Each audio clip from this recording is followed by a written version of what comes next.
You know ID in the town all day. ID in the SEA. You know ID in the town all day. ID in the SEA. Hello and welcome to a special episode of the Fabulous Pelton Cast. I'm your co-host Kevin Pelton. And I'm Tristan Carcino. And the Washington Huskies have advanced to the college football playoff championship game. Will play for their first national championship since 1991, 1 week from today, against the Michigan Wolverines in Houston. God. But let's move the game to Pasadena. Let's have it one last Rose Bowl between these teams before they become Big Ten conference opponents next season. Incredible, this football game. I mean, that has to be up there with one of the best football games I've watched in my entire life, witnessed personally. But I think off the top, right from the jump, I think we have to acknowledge Steve Sarkisian. And I was looking at earlier today a list of University of Washington bowl games through history, because I was like, have they ever played in the Sugar Bowl or whatever? Did I just forget about that? No. And you're scrolling through it, right? And there's this long run of bowl games, you know, basically 70s, 80s, 90s. Every single year they're playing in bowl games and good bowl games or whatever. And then you get to 2002 and the Huskies play in a bowl game. They don't return to another bowl game until 2010.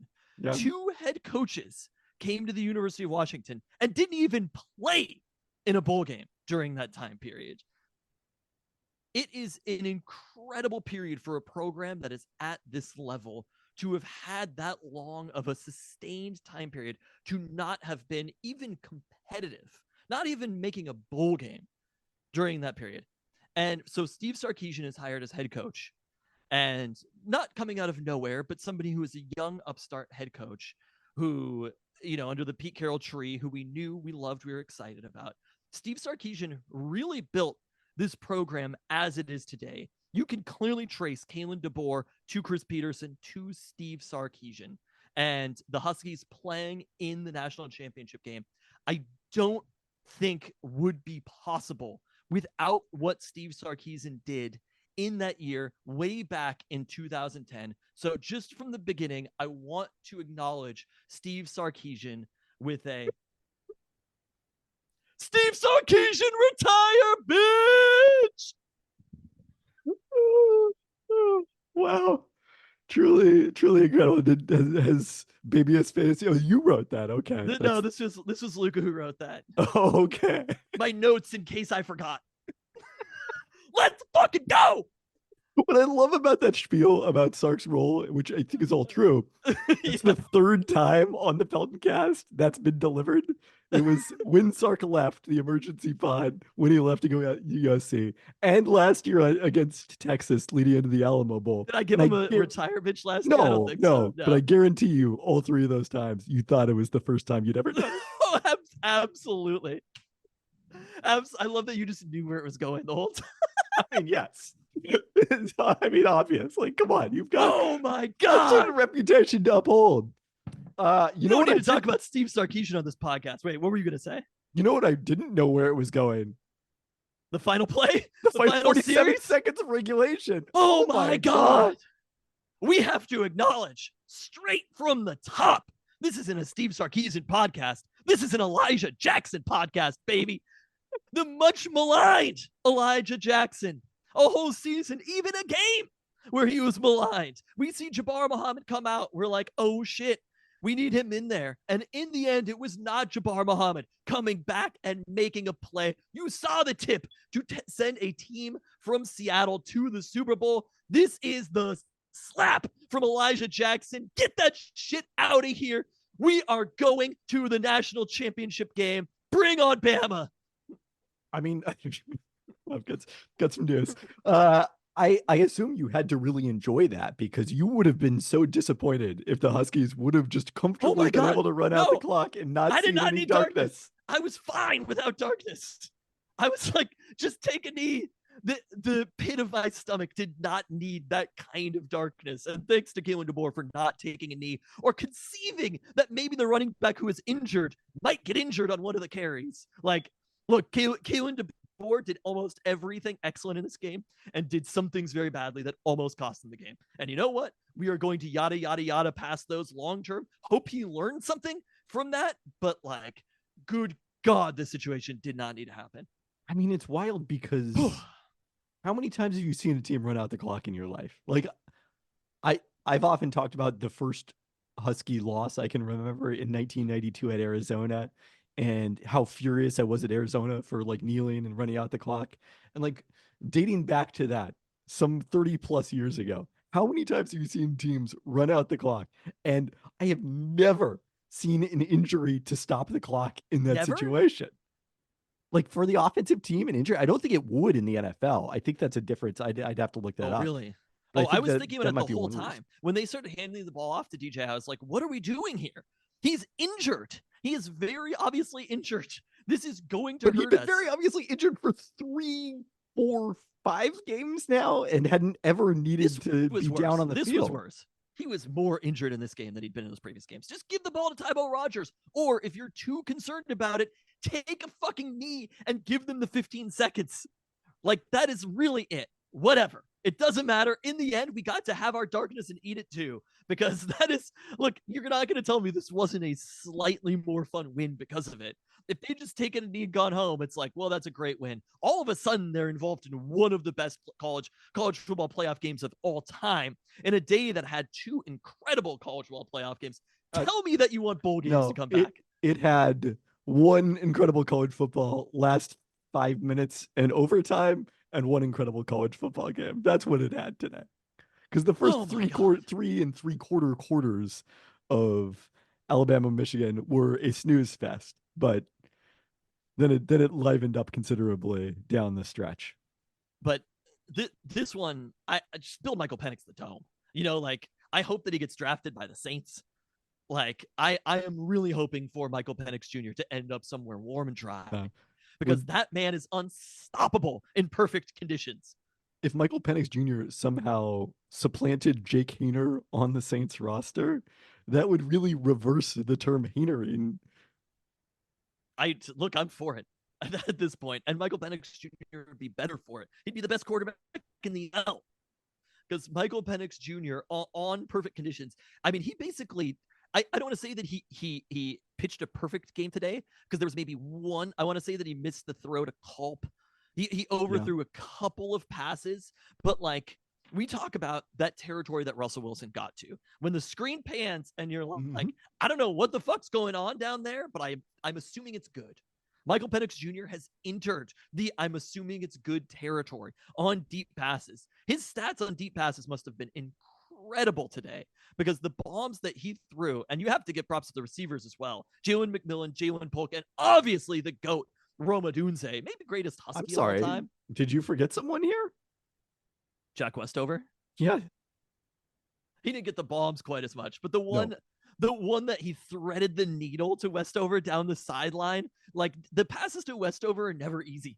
How about like the 3rd and 4 completion that was crucial to Westover? Oh, incredible. Just picking it up. It's one of those situations where you're like, why can't you just go get me 4 yards? They had one to McMillan earlier where it was the 3rd and 5 or whatever. And it's just like, boom, first down right there. Like, do that all the time. Make the whole playbook out of the wide open Jack Westover play, or the wide open Jalen McMillan play. Like, that is what this offense could be. And when they threw the ball in this game against Texas, who you've touted as a good defense, they were pretty unstoppable throwing the ball downfield. Running, not so much. Maybe we don't do that. I mean, the Texas interior defensive line delivered in terms of run defense as advertised, and particularly in the 3rd and 1, 4th and 1 stop. That was one factor in why this game was close as it was, for the first half. Even though the Huskies were dominating in terms of total yardage already by that point, that and the Jeremy Bernard fumble on a punt return. And at some point, the scoreboard started to reflect kind of the difference in how these teams were playing quantitatively on a play-to-play basis. And then it evened up considerably, because the UW pass defense with a big lead was not so strong. But yeah, I mean, it started at the very beginning of this game with the deep ball to Jalen Polk, the 77-yard pass that wasn't quite a touchdown, but set up Dylan Johnson's touchdown immediately thereafter. And Penix, you said he's entered that territory. He entered it a long time ago. he confirmed it today. He, build the statue, build the dome and build the statue for Michael Penix Jr. There is no longer any question that he is the greatest player in Washington football history. Wow. Okay. Damn. How, No question, the greatest how player. can he not be? No, he is. He is, especially with the magnitude. Roma Dunze to me is like I cannot quit Roma Dunze. Every ball that Nor goes should you. toward Rome, it's just a catch. It's just like he catches all of them, right? That catch that they inexplicably reviewed. They reviewed it because they were like, "Well, that can't Whoa. possibly have been good," but then it was. It was just a normal catch. It wasn't a normal catch. It was an amazing catch, but it was just a catch. But wait, I want to also call out. Obviously, the offense was amazing, but the amount of stops. Let me see how many punts here. 1, 2, 3, 4, 5. It's 5. That's the total. If you told me Texas has 5 punts in this game, I'm taking that every single time. For sure. For this defense, Texas's offense is a very, very good offense. To have forced that many punts, like they played themselves a hell of a game across the board. Braylon Trice played an amazing game. Jabbar Muhammad played an amazing game. Elijah Jackson played an amazing play. Like this defense, they tackled fairly well when it wasn't Texas getting into that space that they were able to get into on those 2-minute drills. That's when everything opened up. But aside from that, when they were just running normal offense against the normal Husky defense, the defense kind of outplayed them throughout this one. And you could look at the couple of different moments. There were the few different moments, the mistakes that UW had. Obviously, the Jeremy Bernard muffed punt.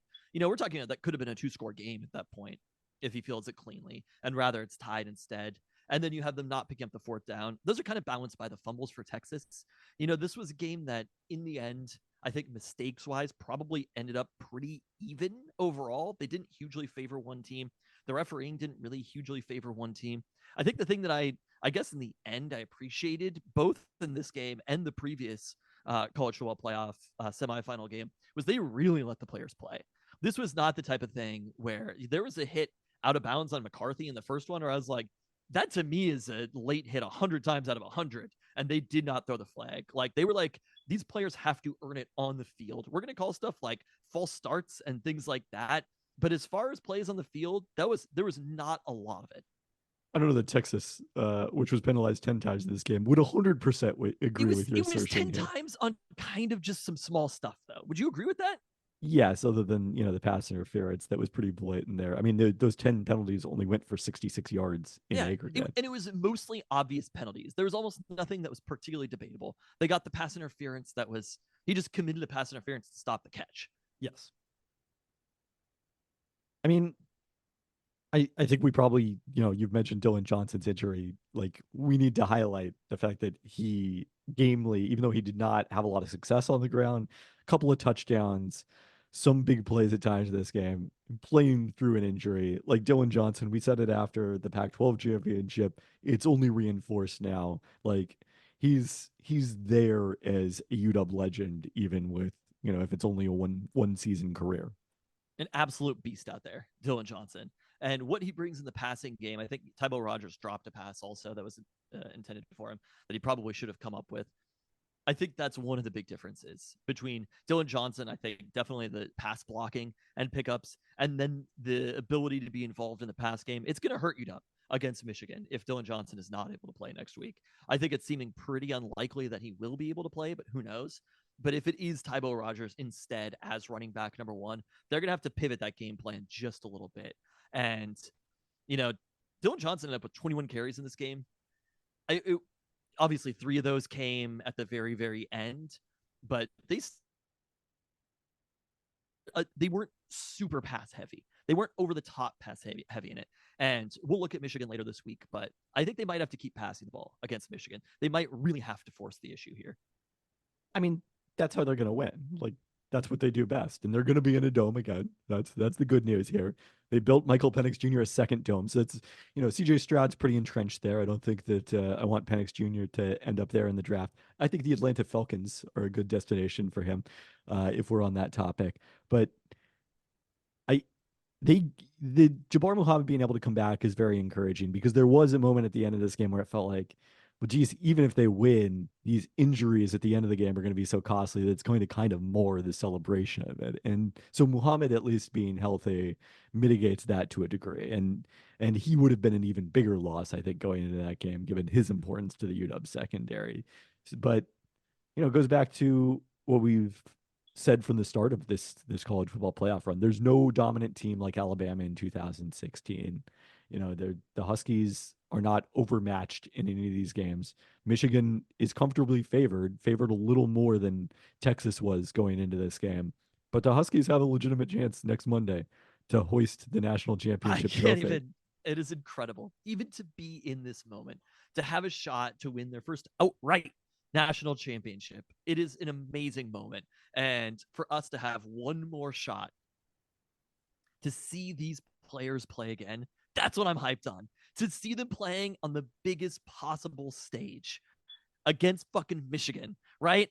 This is the classic Rose Bowl, Pac 12, Big 10, UW heading to the Big 10 next year. There's so much at stake in this game.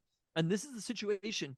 Like, we're earning it the old fashioned way. This isn't you're getting in as an 8 seed. This is UW possibly winning a national championship in the last season ever of the Pac 12, being the only Pac 12 champions since USC, the only time in the Pac 12 era, doing it as they're heading to the Big Ten with a team that they're going to be playing again next year. This incredible moment that we are heading towards here. I'm excited it's Michigan. I was cheering for Michigan in the first one. When they came back, when they won that game, I was hyped because I said, I want Michigan. As you knew going into the Husky game, I was confident. Kept that confidence for like 59 minutes and 48 seconds or something like that until the very, very end, where I was like, I can't believe that we're going to lose this game on this fucking bullshit. But they did it. Elijah Jackson with the punch out. It was an incredible moment. I mean, I think you pointed this out kind of in passing, but it was something that came up in the Discord during the game as well. Just the fact that, whatever happens in the national championship game, we get to see Michael Penix Jr. and Rome Odunze and all of these guys play at least one, at least, that's it. That's going to be their last game. One more game in a Washington jersey after everything we've enjoyed this season in ideal weather conditions. Maybe not so much in the rain and cold. Like, that alone is success. That's something you've also talked about for a long period of time, that the reason you want to see your team win is not just about the feeling of victory. It's about continuing the season as long as possible. And the Huskies, for the first time in the college football playoff or BCS era, are doing that. This is it. They dominate the conversation. Really, for the first time that I can remember, UW football is the most important sport in Seattle, Washington, excluding nobody. Like, the Seahawks are going to be playing to try to make the playoffs next week. And it's just like, that is a fucking hors d'oeuvre. If they make it, great. The Seahawks had a horrifying loss yesterday. Yeah, no, it's probably like, cost them a playoff spot. Didn't cross my mind. It happened, and I moved on from that shit so fast. I was just like, whatever. They weren't going to win the Super Bowl anyway. This defense isn't going to win a Super Bowl. But you know what defense is going to win a national championship? It is the other one in the city of Seattle, who forces punts, who makes plays, who doesn't give up record numbers to Mason Rudolph. That is the defense that shuts down Quinn Ewers, that makes timely stops, that comes up with the turnovers. They've been timely all year. They've won these close games. How many close games has Michigan been in? I was thinking about that. There was like JJ McCarthy has one fourth quarter comeback in his entire career. These motherfuckers ain't used to this. They haven't seen the darkness like we've seen the darkness. I agree with that. They did play a few close games at the end of the year. That Maryland game, you'll recall, was close, and then obviously I want to mock them for that, but it's like, for us, it was Arizona State and Wazoo, Stanford. Yeah, no, we cannot mock them for that. It's like, oh, close with Maryland, huh? Try playing Arizona State at home. Here's the other thing. Florida State, their season, obviously without many of their key players, in addition to the injured Jordan Travis, many players declaring for the NFL draft or entering the transfer portal, they lost earlier this weekend. Liberty lost today to Oregon. That's what. In a game that I will respect Oregon for the jerseys they wore and the fact that they took care of business in a way that USC didn't last year. but obviously not as relevant as what UW did today. The last two remaining undefeated teams I in love it. the football bowl subdivision are Michigan and Washington, and they will meet for like an undisputed national This is how it's championship. supposed to be. This isn't the War of the Five Kings. This is the two teams that are undefeated playing each other. This is how college football should be. It is an incredible moment that they managed to meet each other here, UW and Michigan. The rivalry that we always thought it was that Michigan never cared about. Like, now it's going to be real. I don't know. We'll see if Dan Feldman weighs in after he listens to this podcast and sees whether acknowledges it as a real rivalry or not. It But is now. Whether I they mean, like it or not, it's a rivalry now. I remember vaguely the Rose Bowl against Iowa the year before that UW won with the first of their three appearances, but it's the back-to-back games against Michigan that set the template for me for college football. There's only one song that I learned from our grandmother to play on the piano. One song in the entire world I can play. I heard it and as it's they Hail to were the going Victors nuts. because it's the best college football fight song, excluding Nobody. Like, and you know that's Out the on amazing thing. Washington. I guess we should. Wow. We should. I mean, how often do you refer to the Darnells in casual conversation? How often do you? I will acknowledge Darnells? It's nothing. the Dardanelles. Yeah, there you go. I reference John Darnell on a regular basis. Point made. I will acknowledge nothing positive about Michigan, the University of, or the state. Thank you.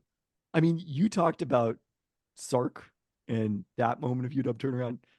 I think we should take a moment to recognize right here. UW and Michigan played each other 3 seasons ago or 2 seasons ago. Not that long ago. And UW was in every conceivable way outclassed by Michigan in that game. And now all of a sudden, 2 short years and 1 key coaching change and several key transfers later, they're playing each other for the national championship. Like if you would have told me that night as I was walking out of Michigan Stadium, oh, hey, Michigan's going to be in the national championship game on January 8th, 2024. Like, yeah, of course, that checks out. Washington is going to play against them. Like, what? What is wrong with you? What are you smoking? I just want to put this in clear terms for you. There are 3 things that Kalen DeBoer and Michael Penix Jr. own. Number 1, University of Oregon, obviously, 3 consecutive victories. Number 2, the University of Texas Austin and Coach Steve Sarkisian with 2 consecutive victories. And number 3, the state of Michigan with back-to-back victories. We went into your state and crushed you, Michigan, and we're about to do it for a 3rd time this year. The University of Washington, Michael Penix, and Kalen DeBoer own Michigan and bring them on 1 week from today. Wait, what year was Kalen DeBoer the offensive coordinator at Indiana? It was 2000. Was it 2019? Yeah. Michael Penix Jr. was not healthy by that point when they played Michigan, but 2020 without DeBoer beat Michigan, went 30 of 50 for 342 yards and 3 touchdowns. And yeah, it looks like that was his only career game against Michigan. So Michael Penix Jr. is undefeated. Undefeated in Michigan, baby. And he did lose once to Michigan State. So he is sadly not undefeated all time against the state of Michigan. But a pretty good winning percentage against that state, all things considered. I mean, look, what Kalen DeBoer and Ryan Grubb and the rest of this coaching staff, like, you know, you talk about the defense, they don't get a lot of credit, but shout out to Chuck Morrell and William Inge, the co-defensive coordinators, for putting together a good game plan in this one that Texas struggled for a long period of time to take full advantage of. And again, it's just like, even at the start of the year, it was a really optimistic, like none of us were boldly predicting that the Huskies were going to play in the national championship game this season. So they have exceeded even our boldest predictions already. I did say earlier today that I felt like no matter what happened, I wasn't going to be that upset because just getting to the college football playoff was amazing. Anything that happened from here was gravy. Then they took a 13-point lead in the 4th quarter and led by 6 with the ball with 47 seconds left and a running clock. And then that particular feeling went out the window. It would have been one of the most brutal losses in Seattle sports history, second only to the cancellation of Super Bowl 49 in the final minute of that one. But thankfully, we saw the darkness, we survived, and the Huskies had it all the way. On that note, Thanks for listening. thanks. Go Dogs. Holy shit. I can't even. We fucking just beat Texas. Oh, I'm so excited. I just wanted Michigan to begin with, right? Yeah. This is who I wanted all along. And so that we get them in the Natty is even better. I mean, it would be better if the Natty were in the Rose Bowl, but Whatever. I'll take it. But We don't want Penix outside. It's okay. It's We need warm him enough in a weather. dome. I think he would be okay. It's insane how good he is. I just can't even, like, looking at his stats. I'm just like, what were you just freaking out at home? I was trying to remain calm. The 532 yards. I mean, just like absurd. Didn't even do well on third downs. It was a beauty. Like every time we dropped back to pass, I was like, oh, they're gonna get a completion. I haven't felt that way in so long. Yeah. Anyway, I'm hyped. Really? One way or another, I feel like it's gonna be a really good game against Michigan. Probably. I feel like that's all we can ask for. Yep. Yeah, Luca made the Steve Sarkisian retire, bitch. No, you've taught him so well. Yeah, I really have. I just have to say, on the weekly podcast, called all of that game. Yeah, that is the one annoying thing about this. That I was exactly right. Yes. Like, they couldn't stop us. The defense played well enough. The moment was too big for them in a couple of places. I don't know if I'd say that. They came out real rusty. They came out with a really strange 3-and-out where Quinn Ewers wasn't anywhere near. Like, they started really slow in that game. And I feel like for Texas, there was a little bit of like, these people haven't been here before. 2 years from now, call me. You know what I mean? But like, this wasn't a team that was ready to play in a game like this. And we've been way more battle tested. I would agree with that. So I think Michigan, on the other hand, has done this. And that's how they got there. It was like, I do feel like there's like a grind to it or something. But Michigan, they had to earn it every single time and understand what it was like playing against these teams at a super, super elite level. If I had any question, I don't know. I don't think Texas is truly at the level of Michigan or Bama or somebody. Yeah. Yeah, I agree with that. I think they are a scale below there, but like we were quite a bit better than them. So if anything, we are right in between. And I think Oregon might be at that level too. It was like in the Liberty game, they scored their first touchdown or whatever to go up 10-6. And I was like, Luca, it's over. Like, this game is done. There's no chance of Liberty coming back. And then Liberty did not score again. Didn't catch it. And Liberty was trying. You know, it's not like Florida State, but also thank God Florida State wasn't in that freaking playoff. It just would have been such a like snooze fest. They got 2 excellent games. The people who are most vindicated are ESPN and the committee. Like, I'm sure they were smugly watching at 63-3 and just being like, yeah, we told you. Like, I do not buy the thing about their backups. You know what I mean? Like, or about the opt-outs. I mean, I don't not buy it, but that's not 60 points worth of explanation. Yeah, like, no, Georgia is obviously a better team than Florida State without Jordan Travis. Like, no one questions this. I don't think even Florida Georgia State might be a better question team than all 4 of the teams that played today. Very plausible. I mean, they ended up in a really, really shitty matchup, Florida State, but it's just like, I feel like there's a chance that they're complaining about this might set the program back. Like, they might have like a 7-5 year next year or something. I agree. So even with like they didn't win forever. It was just like there was a post that I saw about Dan Mullen saying that his team kind of quit after like they lost the SEC championship game and they just got destroyed, and then I feel like that hurt them. And it's like, you did so much complaining about this. Like, I get it. I understand the complaining, but you're talking about like legal action and stuff, and then immediately trying to get out of the ACC. I feel like Florida State is too consumed with outside factors. and not consumed. Kalen DeBoer would never. Like, he would have had that. If we would have been left out, he might have been like, this is a travesty, but he would have had that team on lock. And Mike Norvell was not ready for that shit. Yeah. It's So. literally in the book Win Forever. It's all there in the playbook.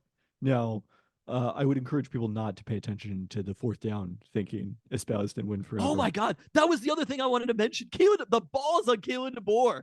That fourth down in the first half. Yeah. It was when they sent off, I was hyped, obviously. I didn't want them to punt. You know what I mean? And then when they did the trying to draw them off sides thing, I was just like, ugh. But he's done that a few times, like the Wazoo game where they called the timeout, they did the draw off sides things, called the timeout, then sent the offense back out there. And it was like, yeah, we're serious about this shit. There were some moments that Sarkisian punted where I was like, Dan Lanning would have gone for that fourth down. There wasn't like any galling decision there. It's not that there was a galling decision. It's that Dan Lanning would have gone for it. Hold on. What was the one? It was 4th and 5 at Texas 41, down 31-21. Like, yeah. I mean, we came down and hit a field goal. We could have easily scored a touchdown there. We got to the 10-yard line, you know? Yeah. It to me, the second they punted, I was just like, I feel like we got him, you know? So, and I think Kalen DeBoer might have gone for that too. But I know that Dan Lanning would have. And that's why Sark is just not going to be at that level. I get it. I get why the people are excited about Dan Lanning because I immediately thought of that. And I was like, nobody, Harbaugh wouldn't have, Nick Saban wouldn't have, Steve Sarkisian didn't. I think Kalen DeBoer probably would have, and I think Dan Lanning would have because they've been in these games and they understand. When you're playing against fucking a bunch of trash Big Ten teams all the time, and you have one game that matters all year, it's just not the same. Or even like Sark kicking that field goal. We talked about this. I was all right there on the decision making. Sark kicking that field goal against Oklahoma and then losing the game. I don't think that was like they were down 10. Yes, he probably should have gone for it. The reason he should have gone for it is because the Huskies were already dominating the game. Yeah, but that's why Dan Lanning would have gone for it. But that's not why Texas lost, is my point. Like, Texas Isn't it? lost against Oklahoma because they kicked that field goal. I mean, they ended up making it a closer game in the end, but they had to fight. They got down 13 points. They needed 2 touchdowns because of that. If they would have only needed a field goal. Again, also, the point is, my God, here's another point. Listen to this. 4th and 4. I was trying to tell Katie this. 4th and 4, when they choose to kick the field goal instead of going for the touchdown the first time down on the 2-minute drill. And I was like, the thinking is, are you going to be in a tougher situation later? 4th and 4, basically 4th and goal from the 12, right? They were in a tougher situation later that they didn't go for because they wanted to extend the game. And they got lucky to be in that situation. Again, I agree these were not optimal decisions. The reason the Huskies won this is because their offense and their defense were better than Texas's offense and defense. I agree with you, but those things matter. If they needed a field goal at the end of that game. Okay, well, great. game, well, I'll remember that the next time they play against Texas, which is maybe never. Steve Sarkisian retire, bitch. It all comes back to the sign. If they needed a field goal in that moment, at the very end, it's a totally different game. If they go for the touchdown, remember when you wanted this to be a quick emergency pod, and then you talked for longer after we signed off than we did during the actual podcast? There were points that I needed to make. Wait, are you including all this? Yeah. Okay. Well, that was a good point. You're not acknowledging these things, and I told you all of it during the podcast this week, and you couldn't hear it because you were biased. Everybody was talking about how they love the analytical ESPN's Kevin Pelton, ESPN senior writer Kevin Pelton, right? All stats. You've got your spreadsheets of everything, and you're just like, you're jinxing the team. I mean, you had that moment during this game when they were up 13, right? Where you're like, I'm thinking thoughts I shouldn't be thinking. Yeah. Oh, too many times. I read a tweet from Brett McMurphy when we were up 10 or something that was like, the line opened Michigan -4.5 against the University of Washington. I was like, you take that line down, sir. I'm like, at FanDuel, please remove this line. Yeah. Look, I'm supposed to believe in jinxes. You're the one who's not supposed to believe in jinxes. As I said on the Discord, we contain multitudes. Yeah, there's layers to this shit. On that note, for real this time. Thanks for listening again. Oh, God. Bye. Bye.